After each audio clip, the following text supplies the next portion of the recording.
everyone, welcome back to my channel, or welcome to my channel if you're new. My name is Kristen, this is my booktube, and if my voice sounds a little bit lower, a little bit rougher than usual, it's because I am currently getting over a cold. I feel pretty okay. I had a bit of brain fog earlier this week, and I was down for the count completely on Tuesday, but things have gotten better. I am feeling a little bit better. I just have a bit of a lingering cough, a bit of a raspy voice as a result. So fear not, I am on the mends. I am feeling better, and yeah. So you may be surprised to see this video today because I did literally like an hour before I sat down to film this make a community post that said I was not posting this week because I could not find part of my footage for my Eras Tour DIY outfit, which is true. I still don't know where that SD card is. It's somewhere here. I don't know where, and I don't know which SD card it is because all of my SD cards look exactly the same. Even though I said to myself, you know, you really should figure out a way to like tell these apart and differentiate what's on what SD card. I didn't do that. I told myself I should. I didn't do it though. So who knows where that SD card is? Hopefully I will find it soon. But because of that SD card debacle, I was feeling a little bit sad that I didn't actually post a video this week.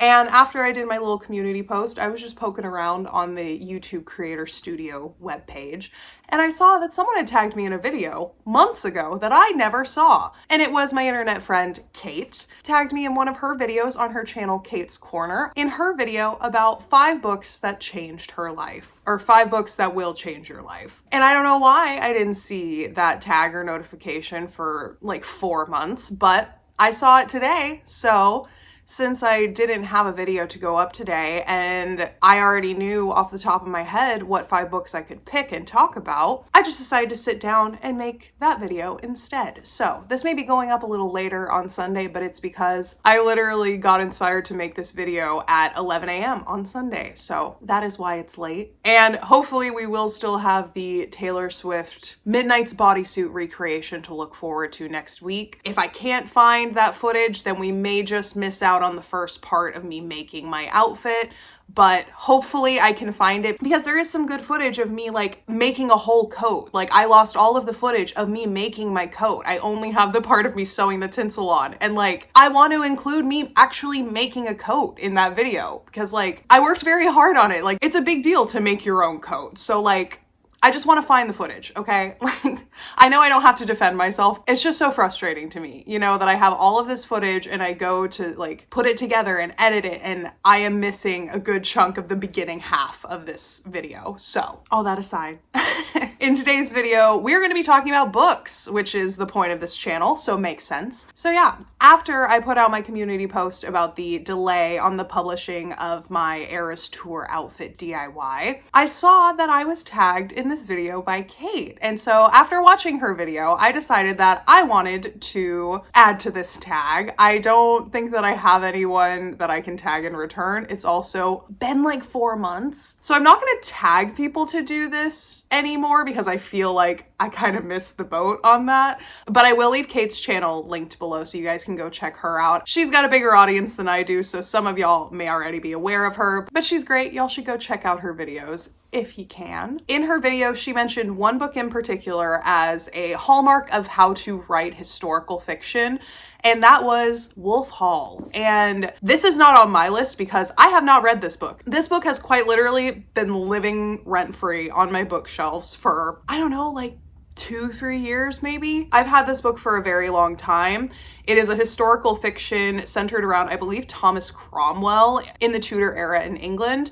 And for those new to the channel, my entire undergraduate degree was basically consisting of Tudor and Stuart history, but mostly Tudor history. So I'm very familiar with Henry and all of his shenanigans. I know far too much about this man. And that is part of the reason why I haven't read this book yet. I was low-key kind of afraid that maybe I knew a little too much and it would make a historical fiction set in that period a little less enjoyable for me. But after hearing Cait's review and how highly she spoke about this book, I'm definitely gonna have to read this year. There is no longer any reason for me to put off reading it. If there are historians that I know that are singing its praises, I just need to bite the bullet and read it. So, all that to say, I came away with a good book suggestion from Cait's video. So hopefully you will come away with a good book suggestion from mine. For this video though, I will be doing it just slightly different than how Cait did it. I believe the general gist of this tag is to talk about 5 books that changed your life that you think will change someone else's life. And when I think about the top 5 books that I would say have changed my life, I don't necessarily know if they're books that other people would pick up on a recommendation, but nonetheless, I did want to make a book of the top 5 most influential books that I have read in my life, and it's literally spanning pretty much the entirety that I've been able to read. So this is like going through the 20 years worth of books that are just like cataloged in my brain. I do also have 2 books that didn't quite make the cut, but I still would say were pretty influential on my life. So we have a couple honorable mentions as well. So yeah, there is a mix of fiction, nonfiction, some more classical authors, I would say, as well as some poetry, some nonfiction. There's a good mix in here, I would say. The order that I talk about these in is not going to be like a ranking order or anything like that. I'm basically going chronologically. So we're gonna start with the first book that really impacted me when I was a kid, and then we'll go to the most recent book that impacted me as an adult. And I also think of the 7 books that I have sitting in front of me right now, there is only one that I have actively talked about on this channel. So there are going to be several new titles that I will be speaking of in this video. Alrighty, so the first book in my stack of books that have changed my life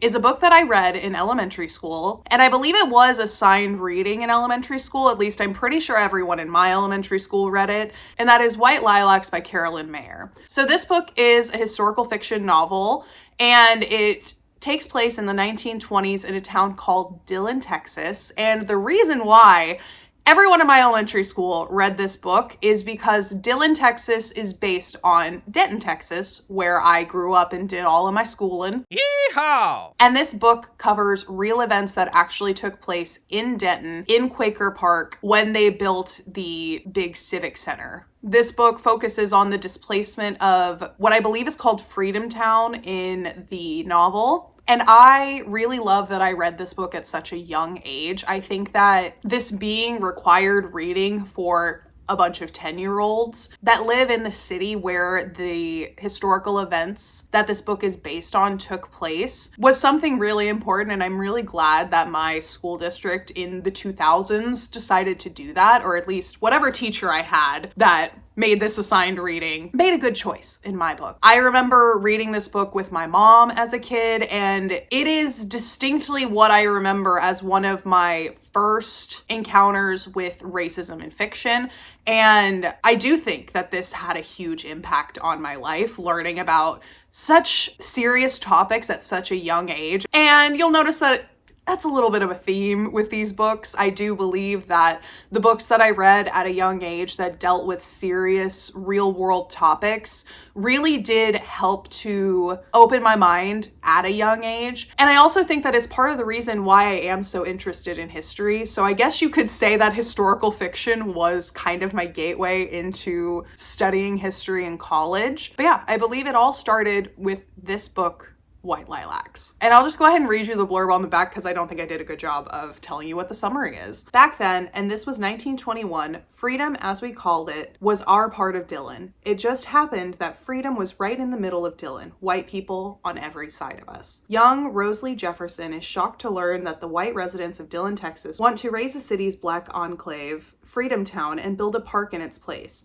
Rosalie and the other residents of Freedom Town cannot bear the thought of losing their homes and relocating, but fighting the city's plans could be costly or even life-threatening. In the end, will the families of Freedom Town be able to save their thriving community, or will they be forced to leave their homes and neighbors? I don't think I ever rated this book or anything because, like, you know, Goodreads wasn't really a thing in 2003 or whenever I was reading this. But I do remember this being a book that really impacted me as a child. I read it several times. I read it with my mom. There's There's a sequel called Jubilee Journey. I own both of them, and they are constantly on display on top of my bookshelves because this is a book that really does mean a lot to me. Before I read this book, I used to go to the Civic Center all the time. It is like a nice big park in the middle of Denton. I used to go to summer camps there. There is an arts and jazz festival that is hosted there every year. There's just so much that does take place at the Civic Center 100 years after displacing the Black population took place.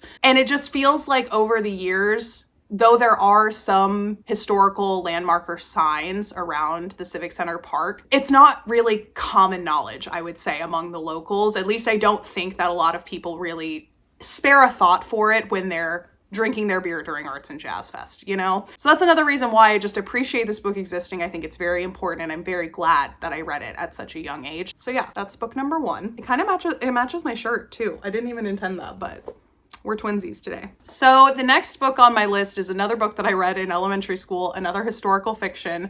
And honestly, I don't know if I read White Lilacs first or this one first, but they're both kind of in the same vein. And this one is Number the Stars by Lois Lowry. So as you can tell, this book is very beat up. It is very well loved.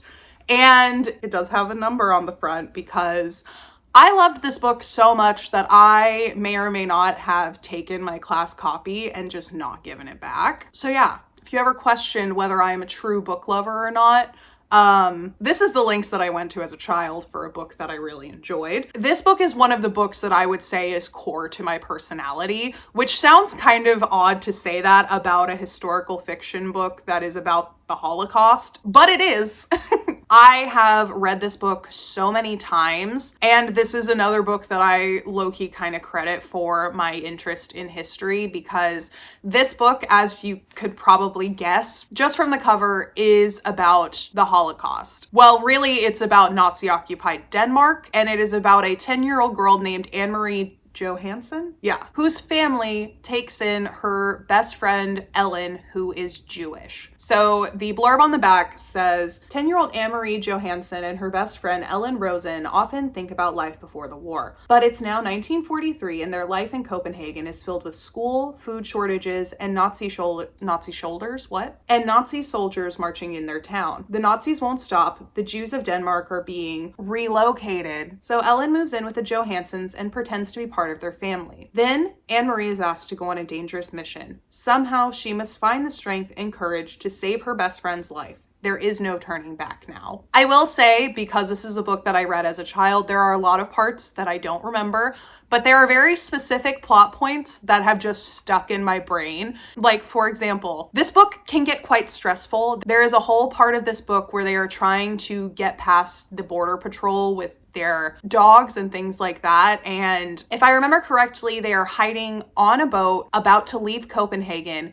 And the only thing that keeps the dogs from sniffing them out is some food that they packed with them. Specifically so the dog would be distracted by the food. And like, that had my little 10-year-old anxiety cranked up to 10, okay? I was so stressed out. And I just think that this book is very well done. I mean, obviously it has like a Newbery Award. That big gold seal on the front gives away that it is a pretty good book. But this is one that just sticks in my mind because it was my first introduction to any historical fiction or really any reference to the Holocaust directly. And even within this book, I remember not really fully understanding what's going on because it is told from the perspective of a 10-year-old. And I think that's a smart way to tell this story, especially with it being more of a middle grade book. And I think it does such a good job of handling such a heavy topic delicately and in a way that it is palatable for children to understand, and may have even inspired a couple of those children to pursue a couple degrees in history. But yeah, so this is such a beautiful book, and it is always one of the ones that comes to my mind when I think about books that have really shaped my worldview. And I think that these two books alone, reading them in elementary school, really helped ease me into some of the less savory parts of human history. I think that both of these books do a really good job of showing the power of friendship. Each of these books have main characters in them that are either going through very serious and dark periods of history, or they are the best friend of the person going through that. And they are willing to do whatever they need to help their friends, to get them to safety and stand up for them in any way that they can. And I think that those are lessons that are really important for young kids to learn. And in both of these books, it has young girls pushing back against the tide of what is considered okay and legal for the time, whether that be the prosecution of Jews or the displacement and racial oppression of Black people in a majority white town in the South. I think that both of these are such good books, and I think both of these are great books, and I'm very glad that my school, at least, had me read both of them at a young age, so I could learn a bit of compassion and learn the importance of friendship, loyalty, and bravery. I've been yapping a lot, but the next book on my list is a book that I read in college, and it was The Other Westmore, One Name, Two Fates by Westmore. This is a book that I had to read in my History of the Black Power Movement class that I took in undergrad, and there were several books in that class that really changed the way that I thought about race in America. But I do remember specifically this being one of the only books that I held on to after the class, because I was a broke college student and I needed to sell my books for money to buy books next semester. But I held on to this one, maybe partly because the co-op didn't really want to buy it back. They were probably offering me like $1 for the book, and I was like, I'll just keep it, honestly. But I kept it nonetheless. This book is about the now governor of Maryland. I'm pretty sure he's still the governor, Wes Moore. He grew up in poverty in Maryland, and he became a Rhodes Scholar, went to college, became a writer, he became a politician. He really overcame the circumstances that he was born into. And then there is this moment where he's reading in the paper about a crime that takes place, and one of the suspects is also named Wes Moore. And this is something that gets the author, Wes Moore, really thinking about how different his life could have turned out if things just didn't go in his favor. And so this book is kind of like a dual memoir, and it tells a story of both of the Wes Moores, who both grew up in poverty with single mothers in Baltimore, Maryland, and the different trajectories that their lives took. And I just remember reading this and just being blown away by it. Granted, it was coupled with intellectually stimulating class discussions, so I'm sure that's also partly why this book changed my life so much. But I think that this book and other books like Do I Dare Disturb the Universe and the biography of Assata Shakur, I think all of those just really opened my eyes to how the America that I experience is so different from the America that other people experience. Race, gender, geographic location, all of these things play a role in how your life turns out. And I think that this book really opened my eyes to how two people with the exact same name in the exact same city, same age, same circumstances could live such different lives. And this book really had me doing a lot of introspection. The whole class in general had me doing a lot of introspection. I was really deconstructing my notions of how America works and how the world on a wider scale works, and really trying to dig into my own beliefs and really try to unlearn the inherent biases that I have so that I can become not only a better person, but a better ally and advocate for other people. I think that accounts like this are very important to read. I think it's important to really listen to firsthand accounts, really hear what they have to say, and open your mind to the fact that what you experience on a day-to-day basis is not the same for what everyone else experiences on a day-to-day basis. So it's important to keep an open mind and be understanding and compassionate and things like that.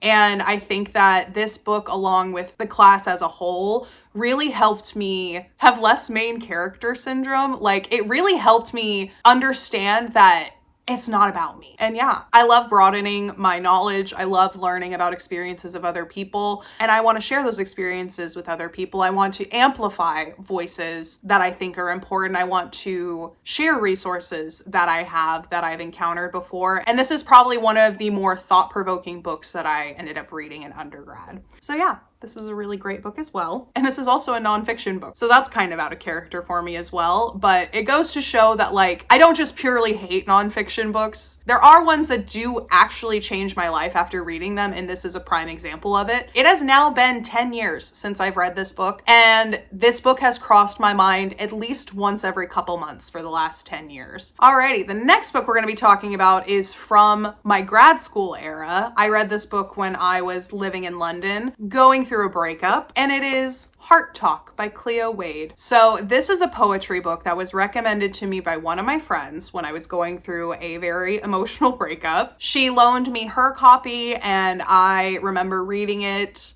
and just feeling like this book was really speaking to my soul. And I am so glad that my friend Brittany recommended it to me. It really did help me in my healing post-breakup. That sounds so cliche to say, but it really did. Like, this book really focuses on self-love and learning to love yourself enough to want better for yourself and want to surround yourself with people who love you like you deserve to be loved. Yeah, there's a little blurb on the back, and it says, "You are more okay than you think. Not every ground is a battleground. Baby, you are the strongest flower that ever grew. Remember that when the weather changes."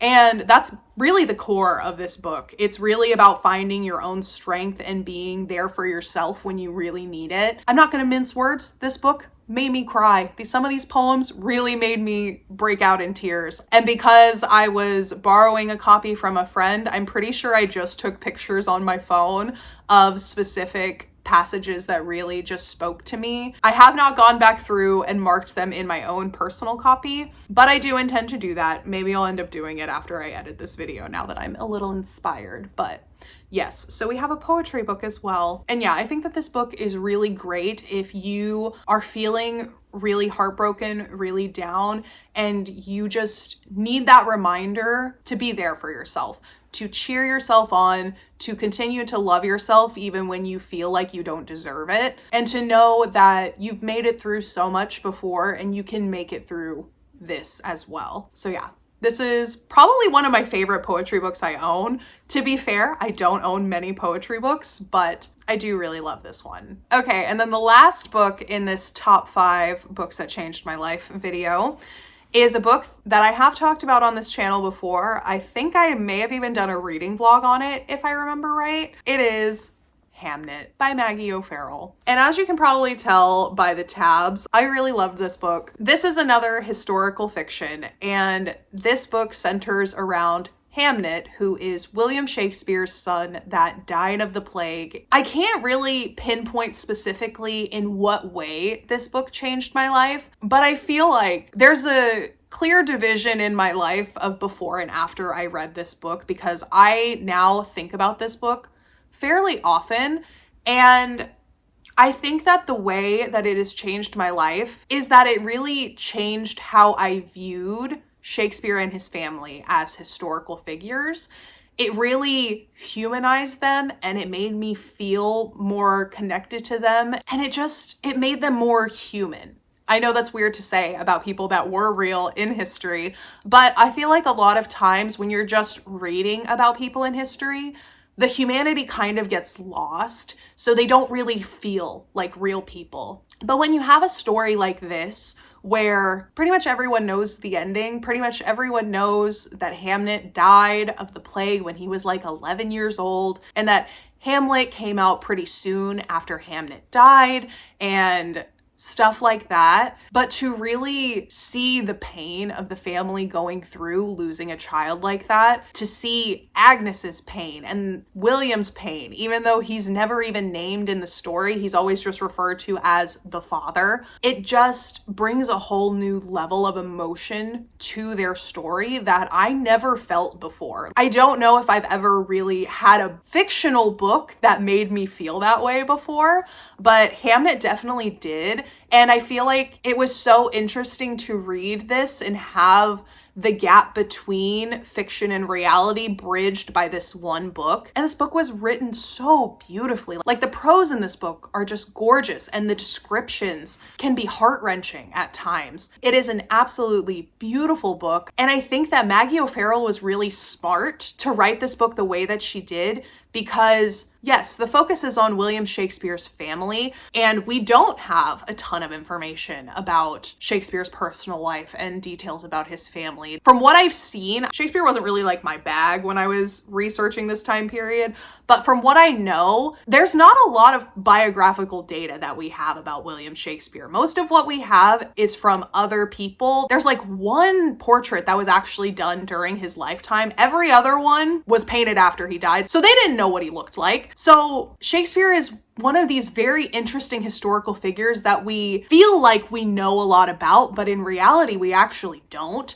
And that's why I think this book works so well, because he's one of the most famous people in history, but his personal life is largely a mystery to my knowledge. I could be wrong. There could be some cutting edge historical research that I just don't know about that kind of fills in those gaps. But for my common knowledge, there's not a ton that we really know about Shakespeare. And this book does a beautiful job of filling in gaps, but it also doesn't make Shakespeare the main character. He is a side character at best in this book, and the focus is really on Hamnet. So like I said, Shakespeare isn't even mentioned by name. Agnes, the mom, is mentioned by name. The sisters are mentioned by name.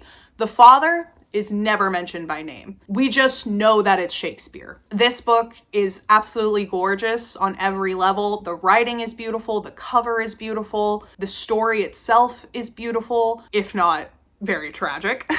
It is very much a Shakespearean tragedy in the most honest sense of the term. And this is a book that I am just so happy that I read, and it is one that lives in my mind rent-free. So that is it for my top 5 books that changed my life. I do have 2 honorable mentions that I will talk about very quickly. These are both from my middle school, high school years. So first off, we have Heroes, Gods, and Monsters of Greek Myth by Bernard Evslin. This is a book that I had to read in high school. It was like a whole thing. I was supposed to be in this pre-AP English class. They didn't put me in the English class when they gave me my schedule, and I just never fixed it. So I read this book for a class that I never took.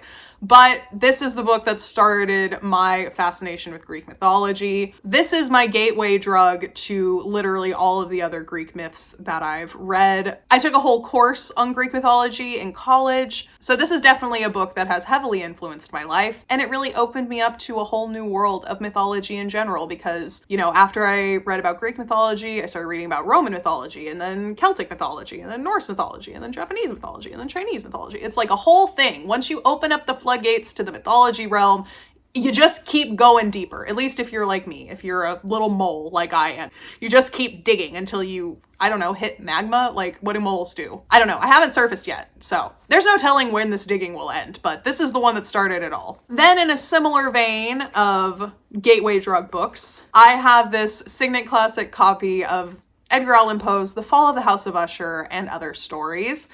And The Fall of the House of Usher was the first Edgar Allan Poe story that I read in high school, and I loved it so much that I started buying just collections of his stories. I have probably 3 or 4 just collections of stories. Some of them have the same stories repeated in them, but I just can't stop. I just keep buying them. And this specifically was the first one that I bought. This is a little nerd alert. I'm gonna let you in on how much of a nerd I was in high school. I used to carry this book around with me in my purse, and I would just casually read like The Pit and the Pendulum in the middle of class. You know how normal 17-year-olds act. Yeah, it is even still bookmarked to The Pit and the Pendulum because I really enjoyed that story.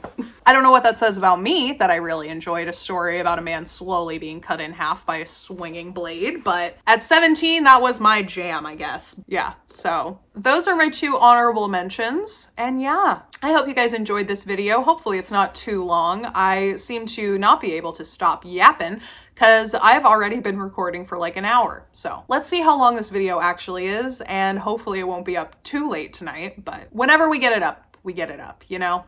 Ooh, that doesn't sound good. Take that out. I don't like that. I guess what I'm trying to say is whenever I post this video is gonna be fine, okay? Oh, I didn't even acknowledge we're back in front of the bookshelves once again. So that does feel a little bit more normal than I have been feeling, and hopefully we can keep that momentum going.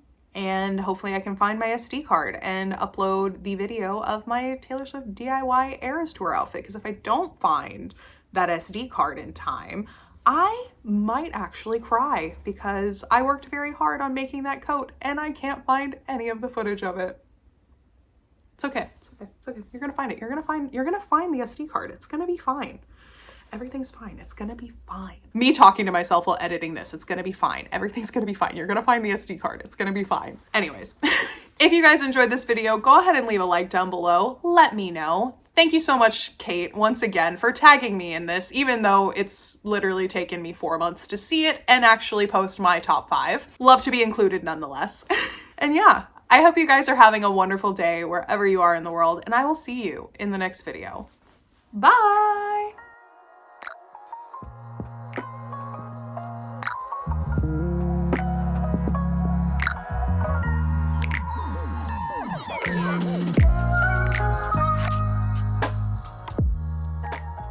Oh, I almost knocked my coffee over.